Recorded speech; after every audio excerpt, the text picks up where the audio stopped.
राधा स्वामी दयाल की दया राधा स्वामी सहाय प्रेम पत्र राधा स्वामी दूसरा भाग वचन 18वां। मालिक का संसार में नव रूप धरकर अवतार लेना जीवों के सच्चे उद्धार और कल्याण के वास्ते निहायत दर्जे की दया और मेहर का निशान है। दफा 1। हुजूर महाराज जी फरमाते हैं कि मालिक को अपने जीवों की तरक्की, समझ बूझ और प्राप्ति विशेष सुख की हमेशा मंजूर नजर है। इस वास्ते जब और जिस किस्म और दर्जे के जीव संसार में पैदा होते हैं, उनके समझाने, बुझाने और तरक्की देने के वास्ते कोई न कोई कला किसी ऊंचे दर्जे से संसार में पैदा करके कार्यवाही, परमार्थ और व्यवहार की जारी कराई जाती है। यानी दुनियावी मामलों में इल्म और हुनर और इखलाक यानी धर्म की नई नई रीत से तरक्की दी जाती है। और इसी तरह जब और जिस लियाकत के जीव रचना में आते हैं, उनकी परमार्थी कार्यवाही और ज्ञान, ध्यान और भक्ति की तरक्की दर्जे बदर्जे की जाती है। दफा 2। और जब प्रेमी भक्तिवान जीव ऊंचे दर्जे के पैदा होते हैं और पुरानी कार्यवाही जीवों की मनमुखता के सबब से ढीली और उलट पलट हो जाती है और जीवों को उद्धार का रास्ता भूलकर धर्म की ज्यादती और भोगों की तरफ कसरत से झुकाव होने के सबब से किसी कदर बंद हो जाता है,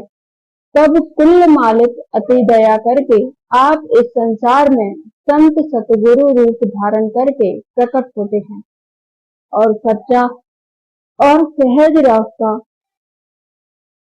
पूरे उद्धार का, जिससे कुल जीव फायदा उठा सके, उपदेश करते हैं। दफा 3। जो कोई ऐसा कहे कि क्या कुल मालिक जो कि सर्व समर्थ है, बगैर अवतार रूप धरने की तकलीफ गवारा करने के हिदायत नहीं कर सकता, इसका जवाब यह है कि उस मालिक में सब ताकत मौजूद है और बिना नर रूप धारण करने के कई तरह से हर एक के अंदर में उपदेश कर सकता है। लेकिन जीवों को ऐसे उपदेश से शुरू में यानी जब तक कि उनको किसी ऊंचे दर्जे की समझ बूझ हासिल न होवे और प्रीत और प्रतीत और शौक उनके दिल में गहरा पैदा न होवे, कुछ फायदा नहीं हो सकता और न भूल और भ्रम कतई दूर हो सकते हैं और न मन इंद्रियों के भोगों की तरफ से सच्चा और सहज वैराग हासिल हो सकता है और न ऐसे उपदेश का जब तक कि उपदेशक नजर न आवे और उसके सवालात करके उस उपदेश का निर्णय न किया जावे, यानी जब तक धर्म और संशय दूर न होवे, पूरा पूरा यकीन नहीं हो सकता। दफा 4। जीवों की हालत ऐसी है कि अपनी अपनी अकल और समझ के मुआफिक हर एक नई बात को खोज और निर्णय करके समझना चाहता है और जो जो भ्रम और संशय मन में भरे हुए हैं, उनको दूर कराना चाहता है और जब तक यह बात न होवे, उससे कार्यवाही किसी किस्म की दुरुस्ती से बन नहीं सकती और खासकर अंतर की कार्रवाई में तो जाहिरी और अंतरी मदद दोनों की निहायत जरूरत है और जब उपदेशक नजर न आवे तो अनेक तरह के भ्रम और खौफ दिल में पैदा होकर कार्रवाई में विघ्न डालकर उसको चलने न देंगे। दफा 5।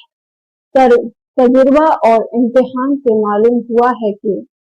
बावजूद हासिल करने के भेद के पूरे गुरु से और मालूम होने बहुत से हालात और अंतर की कार्रवाई के, फिर भी अभ्यासी जीव अंतर के वचन और नई कैफियत जब जब उनको सुनाई और नजराई देवे, ज्यों का त्यों नहीं समझ सकते और अक्सर बेजा संशय और भ्रम चित्त में उठाकर उसके फायदे और बड़ाई की तमीज नहीं कर सकते। फिर जबकि उनको अंतर के हालात और मुकामात और कैफियतों से बिल्कुल बेखबरी होगी, तब किस तरह मालिक की दया की, जो वह अंतर में किसी जीव पर करे या कोई तमाशा कुदरत का दिखलावे, समझ और परख आ सकती है। दफा 6। जीवों की ताकत और लियाकत इस लोक में इस किस्म की रखी गई है कि वह दूसरे शख्स की मदद से जो उनसे ज्यादा ताकत और लियाकत रखता होवे, आहिस्ता आहिस्ता बारंबार समझाने बुझाने और कार्रवाई का नमूना दिखलाने से बढ़ सकती है,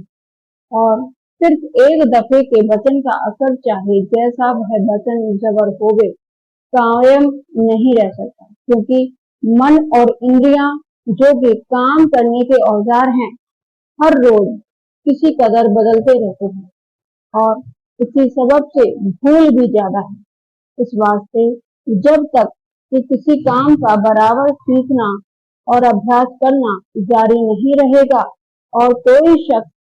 बतौर उस्ताद या गुरु के इस कार्रवाई की निगरानी और ताकीद नहीं करेगा, तब तक मन और इंद्रियां, जिनका ख्वास आराम तलबी और भोगों में लिपट कर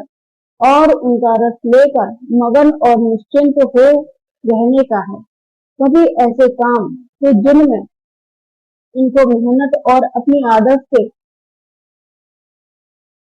विलक्षण यानी जुदी और नई कार्रवाई करनी पड़े, दुरुस्ती से अंजाम नहीं देंगे। दफा 7। दुनिया में जितने काम हैं, कोई मनुष्य बल्कि जानवर भी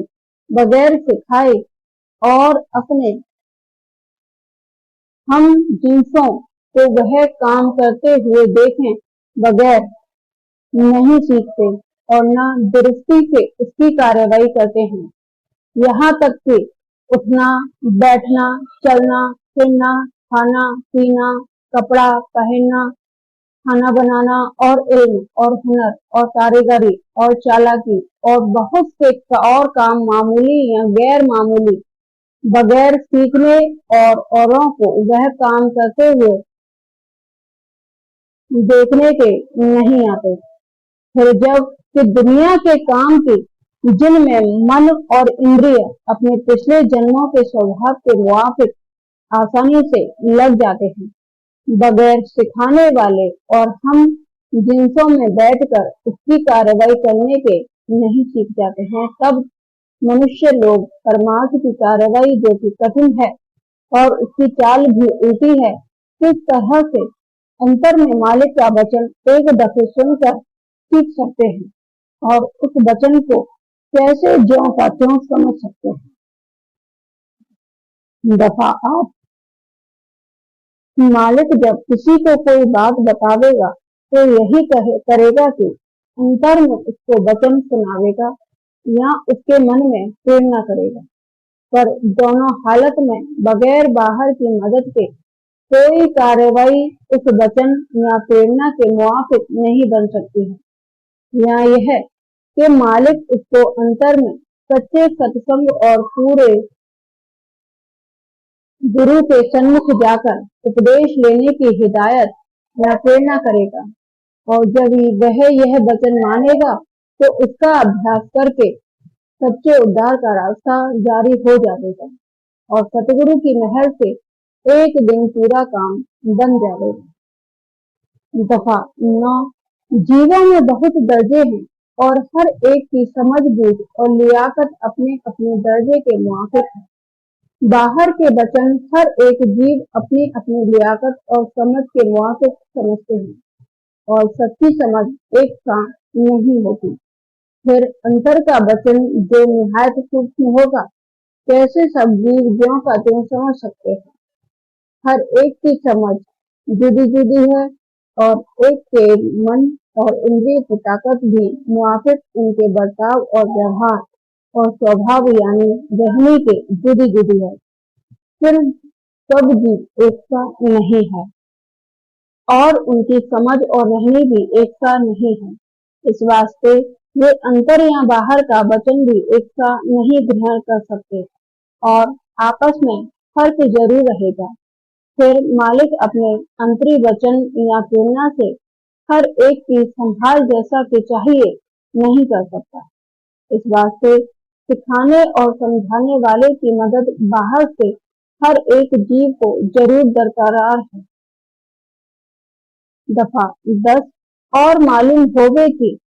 अंतर का वचन सुनकर जीवों को कैसे यकीन हो सकता है कि यह मालिक का वचन है या उनकी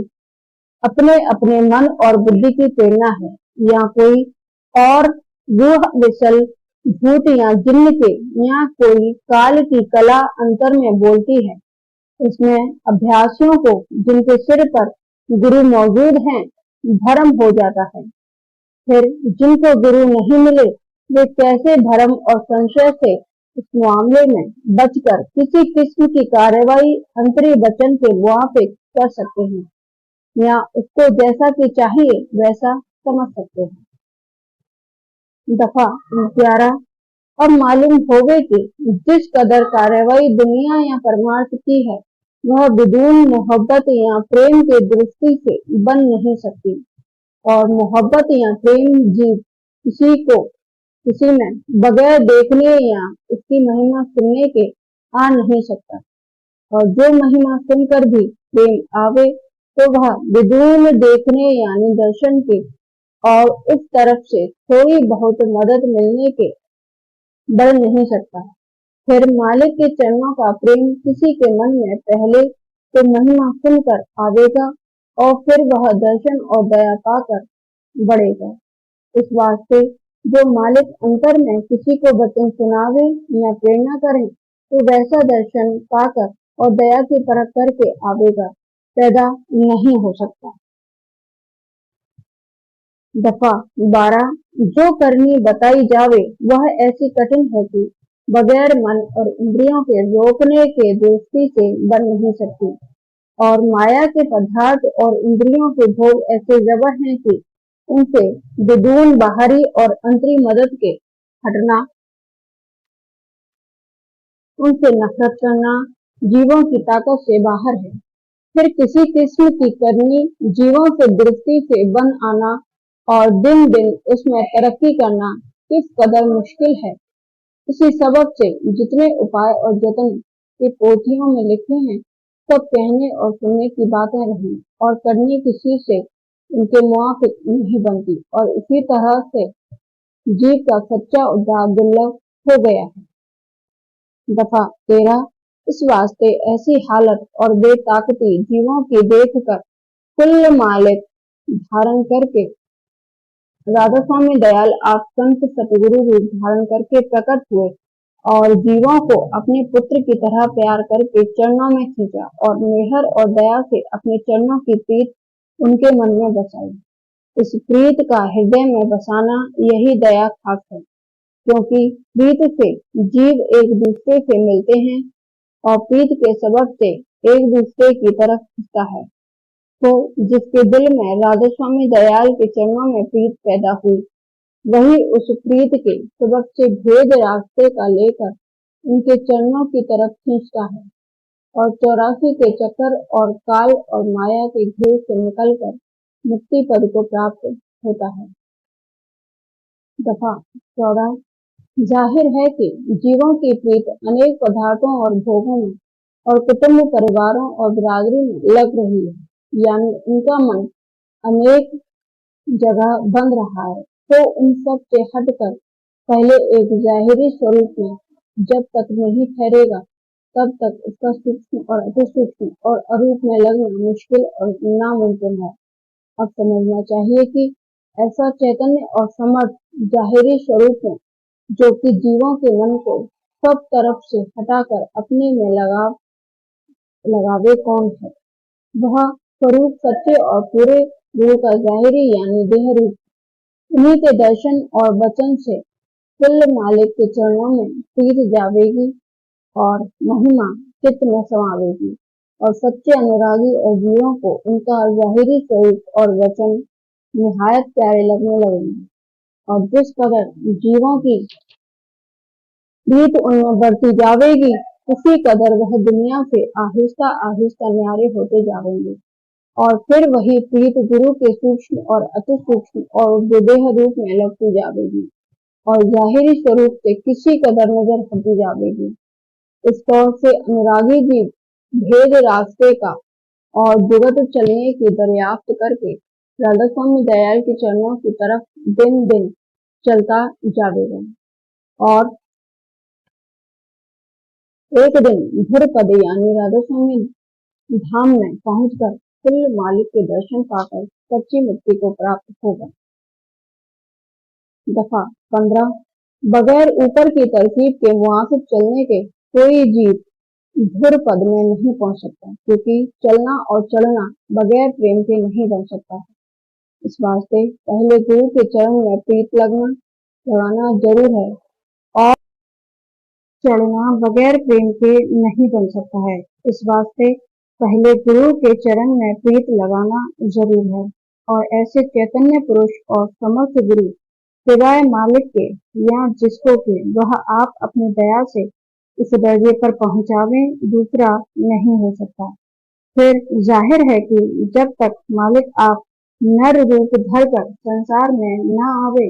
तब तक जीवों के सच्चे उद्धार की कार्यवाही जारी नहीं हो सकते हैं। दफा 16 और मालूम होवे कि कुल मालिक सिवाय गुरु स्वरूप के निज रूप से भी जीवों के उद्धार में मदद देता है।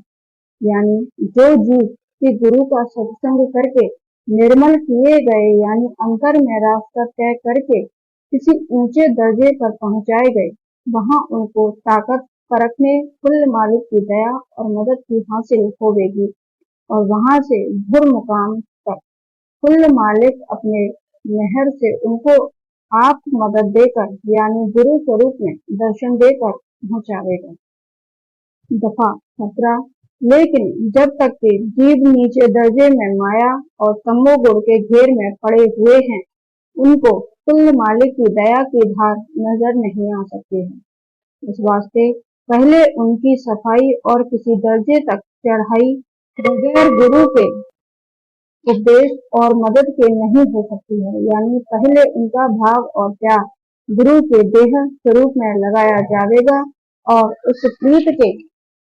वसीले से उनके स्थूल और सूक्ष्म बंधन काटे जाएंगे। तब अंतर में वह दर्जा हासिल होगा कि जहां से कुल मालिक के चरणों में सच्ची और गहरी प्रीत प्रकट होकर सूरत को निज धाम यानी राधा स्वामी के चरणों में पहुंचावेगी। दफा 18 ऊपर के लिखे हुए से साफ जाहिर है कि मालिक का संसार में नर रूप धारण करके प्रकट होना वास्ते उद्धार जीवों के यानी खींचने ऊपर की तरफ को नीचे के दर्जों में से निहायत जरूर है, क्योंकि उन नीचे दर्जों से सूरत का उबार सिवाय कुल मालिक के जब वह आप सतगुरु रूप धारण करके संसार में प्रकट होवे या उसकी खास अंश के जिनको वह अपनी ताकत देकर संसार में भेजे दूसरा कोई नहीं कर सकता। दफा 19 यह सतगुरु रूप जीवों को अपने चरणों में लगाकर और अपनी प्रीत उनके हृदय में बसाकर दिन दिन ऊपर की तरफ खींचता है। बिना सतगुरु के प्रेम प्रीत के कोई जीव नीचे का देश छोड़कर ऊंचे देश में नहीं पहुंच सकता और इस वास्ते कुल मालिक का या उसके निज अंश का गुरु स्वरूप धारण करके संसार में आना निहायत जरूर है और यही उसकी खास दया जीवों के उबार के वास्ते है कि उनको प्रेम प्रीत यानी भक्ति का दान देकर और सूरत शब्द अभ्यास की जिस कदर मुनासिब और जरूरी है कमाई कराकर माया और काल और 84 के चक्कर से बचाकर निज धाम में पहुंचाकर अपने निज स्वरूप के दर्शन देता है और जन्म मरण की फांसी से अपनी मेहर और दया से छुड़ा लेता है। दफा 20 जो जीव कि ज्यादा नीचे दर्जे में पड़े हैं और मन और इंद्रियों के भोग विलास में अटक रहे हैं, उनका उबार भी मंजूर है, लेकिन उनकी सफाई बगैर उनके तन और मन को थोड़ा बहुत कष्ट देने के नहीं हो सकती। तो यह कष्ट और क्लेश जो उनको वक्त मुनासिब पर दिया जाता है शुरू दर्जे की दया है, जैसे कि खिलाड़ी और नटखट लड़कों को बाप या उस्ताद ताड़ मार करके संभालता है, यानी उनका चाल चलन अपनी मर्जी के मुआफिक दुरुस्त कर लेता है। इसी तरह मालिक नीचे के दर्जों के जीवों को तकलीफ और तंगी का दंड देकर निर्मल कर लेता है। तब वे लायक गुरु की सेवा और सत्संग के होते हैं और फिर गुरु की मेहर और मदद से ज्यादा ऊंचे दर्जे पर चढ़ाए जाते हैं, जहां से कि कुल मालिक उनको अपनी अंतरी मेहर व दया से अभ्यास करा के और प्रेम बढ़ाकर अपने महल में बुला लेता है। इसी का नाम सच्ची मुक्ति और सच्चा उद्धार है।